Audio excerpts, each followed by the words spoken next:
الحمدللہ رب العالمین والصلاة والسلام علی سید الانبیاء والمرسلین وعلی کل ملائکۃ المقربین ونشهد ان لا الہ الا اللہ وحدہ لا شریک لہ واشهد ان محمدا عبدہ ورسولہ.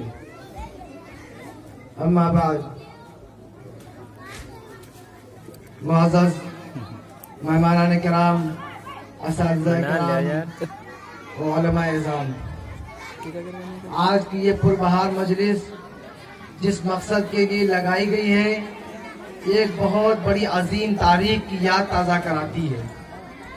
آج کی تاریخ 26 جنوری، جس کے موقع پر ہماری ایک بہت بڑی داستان ہندوستان کی ہمیں یاد دلاتی ہے کہ تم کس دور سے گزر کے آئے ہو، جس ملک میں تم رہ رہے ہو، جس امن و امان کے ساتھ تم زندگی گزار رہے ہو، یہ بہت پرخطر ماحول سے گزر کر کے آیا ہے. آج سے 78 سال پہلے جب ہندوستان انگریزوں کا غلام بنا ہوا تھا، 1947 میں 26 جنوری کے روز سارے ہندوستان کا ایک سمویدھان قائم کیا گیا اور 15 اگست 1947 میں اس دیش کی آزادی کا اعلان کیا گیا. یہ کیوں ایسا ہوا؟ یہ جشن، یہ تاریخ، یہ مجمع مجھے کیوں ملے؟ یہ یادیں ہمیں کیوں ملی؟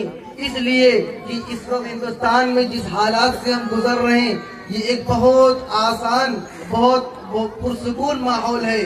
اس لیے کہ اس کے پہلے بہت سے لوگوں نے، ہمارے اسلاف نے، ہمارے علماء اعظام نے، ہمارے اجداد نے ایسی ایسی قربانیاں پیش کی ہیں جس کا ہم تصور بھی نہیں کر سکتے.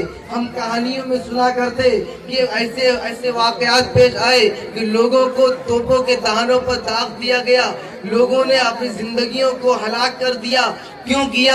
اس کی وجہ یہ تھی کہ ہندوستان میں 800 سالہ حکومت کے بعد جب امن و سکون ختم ہوا، اورنگزیب عالمگیر رحمت اللہ علیہ کے بعد اس تمام ہندوستان میں انگریزوں نے اپنے قدم کو جمانا شروع کیا اور اپنی کمپنیاں قائم کر کے حتیٰ کہ مغلیہ حکومت کے دربار تک اپنی باغدور کو ڈال دی اور سارے ہندوستان میں ایک ایک کر کے خطوں کو فتح کرتے چلے گئے. اور سارے ہندوستان ہی نہیں، پاکستان، بنگلہ دیش، سری لنکا، افریقہ، تمام پر بہت بڑی ایک سرزمین پر اپنے زبردست ظالمانہ جابرانہ حکومت کو قائم کر دیا اور ہر انسان کا، ہندوستانی کا رہنا مشکل کر دیا. ہر ایک کو اپنا غلام بنا لیا، ہر ایک کی زندگی سے کھلواڑ کرنے لگے، لوگوں کی زندگیوں سے کھیلنے لگے. ان کی ہولیاں لوگوں کے خون سے ہوا کرتی تھی، ان کی گھروں کی زینت ہمارے ماں بہنوں سے ہوا کرتی تھی. ان کے لیے تمام انسانیت بالکل بیکار ہو گئی تھی. وہ اپنی بادشاہی کے اور اپنے حکومت کے جنون میں انسان کو انسان نہیں بلکہ کیڑے مکوڑے کی طرح سمجھا کرتے تھے. اس گلشن کو نہ جانے کس کی نظر لگ گئی تھی. یہ خوبصورت ماحول، یہ خوبصورت ملک جس کو سونے کی چڑیا کے نام سے جانا جاتا ہے پوری دنیا میں، اسی چڑیا پہ ایسی نظر لگی کہ لوگوں نے اس چڑیا کے نام و نشان کو مٹانا چاہا. لیکن یاد رکھیے، اس دور میں جب ہمارے اسلاف نے، ہمارے علماء کرام نے، شاہ عبدالعزیز محدث دہلوی رحمۃ اللہ علیہ نے، مولانا سید شاہ سید احمد شہید رحمۃ اللہ علیہ نے، مولانا عبدالحق رحمۃ اللہ علیہ نے، تمام علماء کرام نے ایک ساتھ مل کر کے اور تمام ہندوستانی واسیوں نے اپنے یکجہتی کو ثابت کر کے دکھلا دیا کہ انگریزوں کی حکومت اب قائم نہیں رہ سکتی.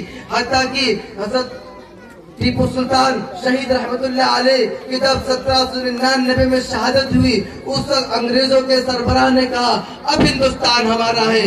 ایسی باغدور ڈالی، ایسی قربانیاں پیش کی، لوگوں انگریزوں کے چنے چبانے پڑ گئے.